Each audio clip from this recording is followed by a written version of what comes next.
I was pregnant and wanted to work from home to raise our child, but my husband accused me of prioritizing my biological child over his daughter. I am a saleswoman who does quite well for myself. My husband and I have been married for 2 years and together for 5. This is my first marriage, my husband's second. He has an 8-year-old daughter from his former relationship and has always had complete custody of her. Our dating life was difficult because he was a full-time single dad and had to work long hours, but we made it work. After a year of dating, I met his 4-year-old daughter. I really liked her and I've always tried to be the best stepmother possible. She calls me mom, and I've done all a mother would do for her. I've helped her get dressed and ready for school, done her hair, cooked her meals, assisted her with homework and soccer practice, taken her on ice cream dates, tucked her into bed, and read her books. I am not perfect and have made mistakes, but we have been a really happy family. When my husband and I were engaged, he asked if I wanted to be a stay-at-home parent to Lizzy and any future children. At that time, I politely rejected it. I was doing well in my job and enjoyed going to work, so the idea of staying home all day with a child and doing nothing but cleaning and mom things didn't appeal to me. My then fiancé was gracious, and we both expected that would be the case with any future children we might have. Fast forward to now, and I'm 6 months pregnant with our baby. I'm on cloud 9. I am always in a state of joy, and something within me has changed. I started thinking about being a stay-at-home parent, and it didn't seem so horrible anymore.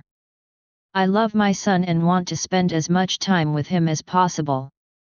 I know it's not all roses and champagne, there's a lot of poop, drool, crying, and exhaustion. But I can't bear the thought of having only 2 weeks of maternity leave and then handing over my kid to a stranger at daycare. I've been thinking about this for months, since I wanted to make sure it was something I truly desired rather than simply wishful thinking.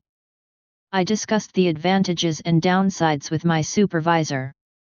I'm at the point in my profession where I can work from home full-time, stay with my son, and pick up my stepdaughter from school. I wouldn't mind watching her and spending more time with her. The more I consider it, the more I want to attempt it. So after putting little Lizzy to bed tonight, I asked my husband if we could talk and excitedly mentioned my idea. I was totally unprepared for his reaction. My spouse was infuriated. He raged that we promised I wouldn't be a stay-at-home parent before we married, but I was changing my mind now. He accused me of being a bad stepmother, that I plainly preferred our son over Lizzy, and that my favoritism was disgustingly obvious. He also stated that I should not be allowed to stay at home with our son until his daughter could share the experience with me. For the record, Lizzy is incredibly excited about her little brother and cannot wait for him to be born. She has never shown any signs of anxiety, grief, or jealousy toward him or me. I was astonished and stunned. My spouse is on the couch, his choice, and I am crying in our room. I am deeply offended by what my husband stated. I realize I'm not perfect, but I've done my best for Lizzy. I never imagined I'd alter my mind about becoming a stay-at-home mom, but now I really genuinely want to do so, and I wouldn't have to give up my job, which is a double plus. My husband's words have deeply affected me, and I am, to be honest, angry over his charge. I love Lizzy more than the baby. I truly adore Lizzy. While I confess that I have a stronger connection to this baby, I believe this is due to my own experience with pregnancy. This baby is half of me, but it doesn't make me adore Lizzy any less. It's simply different. Is this really so wrong? Am I truly a lousy stepmother? I hadn't planned on altering my mind again. I intend to keep my career, and I do not mind taking extra care of Lizzy in addition to the baby. In fact, I believe it may be an opportunity for us to become closer and connect over the baby. I'm not sure what to say to my hubby.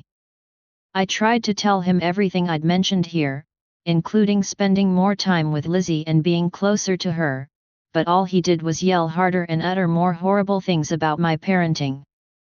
I'm pretty crushed and becoming angrier by the minute. I believe I am a good stepmom to Lizzy, and she seemed to agree. My husband appears to be the only one who is having problems. Update: thank you for your warm and encouraging comments on my last post. They were quite helpful, as were some of the probable explanations for why my spouse suddenly blew up at me. I did receive several angry private comments from what sounded like bitter single fathers, which just confirmed my husband's unreasonable behavior. To answer some of the questions in my last post, I said that I had the right to alter my mind and that I wouldn't simply hand over my son to a stranger while sitting at work wondering about him all day. I expressed my willingness to do more for Lizzy, including taking her to the zoo and museums with the baby, participating in PTA meetings, and attending all of her sporting events so she and her brother could watch and support each other. I reminded him that this was a good approach for all of the kids and that his distorted sense of fairness, where he wanted to deny our children a nurturing home simply because Lizzy's birth mother had failed her, was incorrect. I informed him that taking away possibilities for our children would not alleviate his guilt. I even stated that I was willing to work through this, seek counseling, and speak with child psychologists or other professionals to obtain an unbiased professional opinion on what was best for our family. Then he grew furiously enraged again. He screamed that I was returning to work 2 weeks after giving birth, and that ended the conversation. He claimed I'd had my chance to be a stay-at-home parent and because I didn't take it for Lizzy, I couldn't do it now for our kid. Since he won't allow me now, as much as I adore my spouse and our children, I refuse to be dominated. I won't be told where I can and cannot work. I will not be told if I can or cannot work. I'm not a dog. I'm not a slave. I will not be compelled to deny my own baby his mother and pass him over to a stranger simply because his sibling had a difficult start in life. It is irrational to purposefully limit your own child's chances in the name of justice. That is horrible parenting. The fact that my spouse wanted to do this to me and our son threw a switch inside me. I stood up quietly and told my spouse that I was going. I informed him he had crossed the line and that I needed some space from him. I stated that I would not subject any of my children to such an abusive and controlling environment. I told him that once things settled down, we could go to marriage counseling because he obviously had deep-seated issues that needed to be addressed. He grew upset and began crying, "You can't leave. We have a family. You can't take my son." I was stunned at that point. I responded, "For once, you will take Lizzy to school, and I will leave during that time." I went into our room and started packing. He stormed in and began throwing my clothes from the bag while shouting at me. I was genuinely afraid. I'd never seen my spouse like this before. I responded, "If you try to stop me from leaving or lay a hand on me, I will call the police." I also told him I was calling my mother to come get me. Maybe this was an overreaction, but I was terrified. I only wanted to get myself and my son away from him. He burst into tears and walked away. I contacted my mother and told her she had to come immediately. I informed her that I did not feel comfortable and needed to stay with her for a bit. I packed what I needed as quickly as possible, and when my mother came, I departed.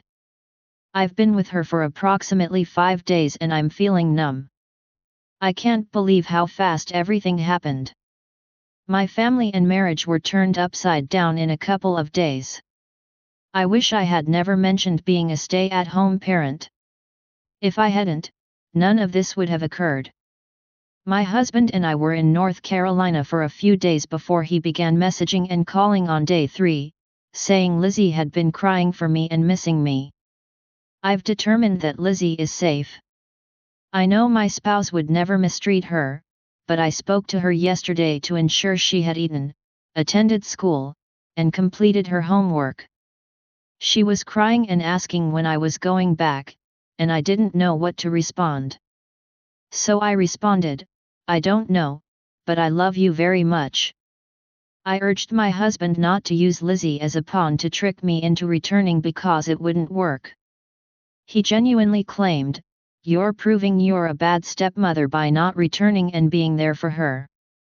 I told him that if I'm so bad, he shouldn't want me back and should not speak to me again until he's ready to go to counseling and leave Lizzy out of our difficulties.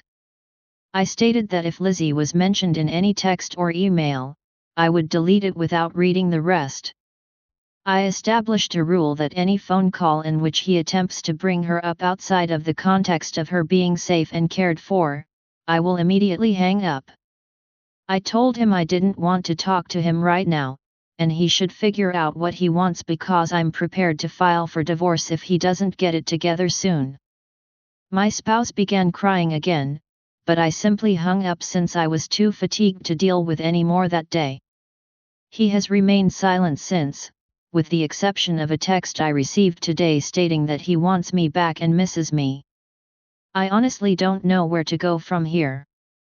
I'm still trying to comprehend everything, and writing it down here helps. I had never offended him and was not his ex-wife, so why was he making me suffer for what she had done to him? It boiled down to my husband's fear that I would become like his ex, that I would prioritize our boy above Lizzy and that I would injure or stop loving her. The therapist addressed the distinction between his kids and my/our kids. She emphasized that my husband needs to understand that it is natural to feel more connected and attached to biological children than to stepchildren. She reminded him that while Lizzy and our boy were his children, that was not the case for me, which was not only natural and expected but also acceptable. She asked him, "Have I not been loving and kind to Lizzy? Have I not cared for her? Have I not gone out of my way to sacrifice for her as any parent would?" My husband responded reluctantly but enthusiastically to all of the questions. So the therapist told me that there was nothing wrong with having feelings or changing my mind as long as I continued to love, respect, and treat Lizzy with care. She told us there was no problem. She also pointed out that while my husband may be offended because Lizzy is also his biological child, it was unfair for him to expect me to feel the same love and connection to her that he did. In reality, she argued, it was impossible because I hadn't carried her, given birth to her, or breastfed her, and she hadn't entered my life until she was a young girl. The therapist highlighted that there are several types of love, and that my special link with the infant as well as my desire to stay at home and nest were not only natural but also did not imply that I had lost my mother's love for Lizzy. It wasn't about loving her less, being unjust, or doing something wrong, it was just different. She stated that one of the most common mistakes biological parents make with step-parents is guilting or shaming them about their feelings for stepchildren versus biological children. Insisting that love must be the same, she admitted, while this instinct is normal and protective, it is frequently the biological parent who causes friction and strain if not handled properly. Both step-parent and stepchild may feel inferior in some circumstances. The biological parent may overcompensate by making the stepchild the favorite one in an attempt to correct a perceived bias. This was beginning to reflect my own emotions. The therapist concluded by stating that even biological parents have favorites among their children, but the key is not to act on them or make it known. She assured us that I was handling things well and had done an excellent job thus far. In fact, we were ahead of the game because Lizzy was thrilled with the pregnancy and had a really positive and close bond with me. My husband argued that my staying home with our son but not with Lizzy was clear favoritism. The therapist argued with several previously established points. At the time, I was unable to work from home due to my professional circumstances. If I wanted to stay at home with Lizzy, I would have had to quit my career completely. I wasn't in a position in our relationship to be a stay-at-home mom. I wasn't married yet and didn't feel comfortable giving up all of my financial stability without a commitment. Lizzy was already in preschool. She was not a newborn. Most individuals would not want to give up a fulfilling career to stay at home full-time with a child who did not need constant care, especially if they had no biological link to the child. Lizzy would not know the difference. She was old enough to comprehend that I was not her biological mother and that I had not entered her life until she was no longer a baby or toddler. Furthermore, even young children may grasp that babies require more care than preschoolers, especially if it is taught to them correctly. In brief, the therapist stressed that the fact that I was eager to spend time with Lizzy, wanted her to be a part of the baby's life, wasn't territorial or aggressive about the pregnancy, and continued to play an active role in Lizzy's life were all very positive signals. She stated that we were doing significantly better than many other step families in our circumstance. I'm sad to inform you that my hubby tried but couldn't accept it. We tried more family trips and therapy, but he backed away, saying he felt ganged up on and that no one was on his side. He couldn't understand why I would stay at home to care for a baby. I asked him directly if he wanted the baby, and he sounded surprised. He said, "Of course I do," but added that he merely wanted to make sure his daughter received what was promised to her. Finally, he refused to compromise. Frankly, I saw it as clearly unfair and harsh to our kid to insist that he be placed in daycare or assigned to a nanny or au pair, all in the name of fairness, despite both his therapist and our stressing that fairness does not always imply equality. He refused to listen. It was as if he didn't want to recognize my role as a stay-at-home parent would benefit his kid. I believe my husband expected me to cave, but all it did was cause me to lose love and affection for him, especially when he finished therapy. I informed him that if he did that or continued to insist on getting his way, I would file for formal separation. I guess he thought I was lying, but when nothing changed, I went directly to an attorney's office. He was completely surprised when I served him. I have set up a semi-formal custody agreement. I'll maintain working from home while living with my parents. When I go into labor, my husband is not permitted to enter the birthing room. Instead, he must remain in the waiting room. He can see and hold our son, but only while I am present and someone else is overseeing. I insisted on this because, to be honest, I am terrified of my spouse and do not trust him. My hubby is overcome with astonishment and grief. His family is furious with him and absolutely supports me, albeit they are obviously concerned about the whole scenario. I've told all of his relatives that they're welcome to attend the birth and hold the kid. In fact, I want them there to watch my spouse with the baby and make sure he doesn't do anything bad. My hubby is constantly texting, calling, and emailing me. He says he can't believe I am doing this. He begs, "Why can't you listen to me and understand me? Please come back and be a family again," among other things. I've told him that he needs to go back to therapy and I need to be able to trust him with our son. That trust will only come when I notice a shift in his attitude toward our son and my stepdaughter. I need to feel like a wife to him and not simply a mother to Lizzy. I truly love Lizzy. Every day I cry because I've lost her, but I didn't marry my spouse to become her mother. I married him because I loved him and wanted to spend my life with him. I knew being a stepmother was part of the deal, but it wasn't the only reason I married him. Lizzy calls me frequently, and I converse with her. I've seen her a couple of times after the fiasco. Her father is not permitted to talk about her with me because I believe he is manipulative, but I also do not want to take Lizzy out of my life completely. I absolutely love that girl, and I have shed many tears for her while she goes through this.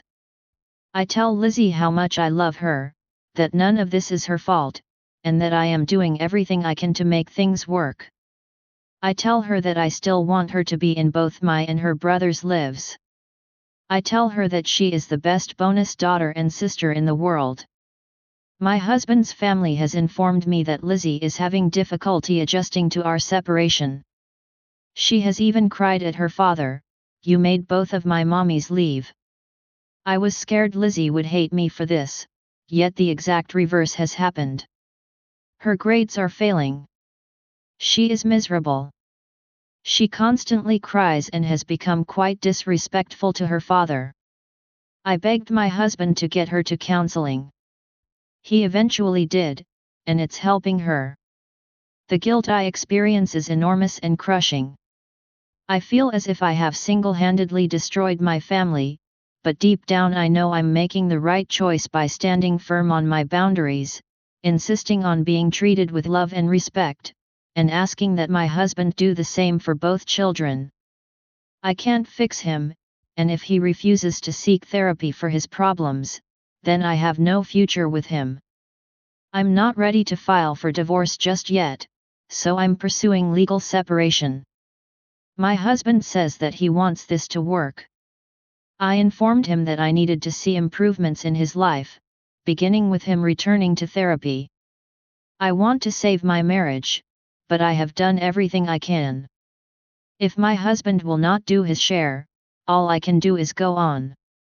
I've informed my husband that if he doesn't get back into therapy by the time our son is a month old, I'll file for divorce. I also informed him that if he abuses me, damages me, or even considers dating other people again, I will file for divorce. Overall, this is a disappointing update, but writing it down has been a form of catharsis for me. So I figured I'd share. Thank you for watching.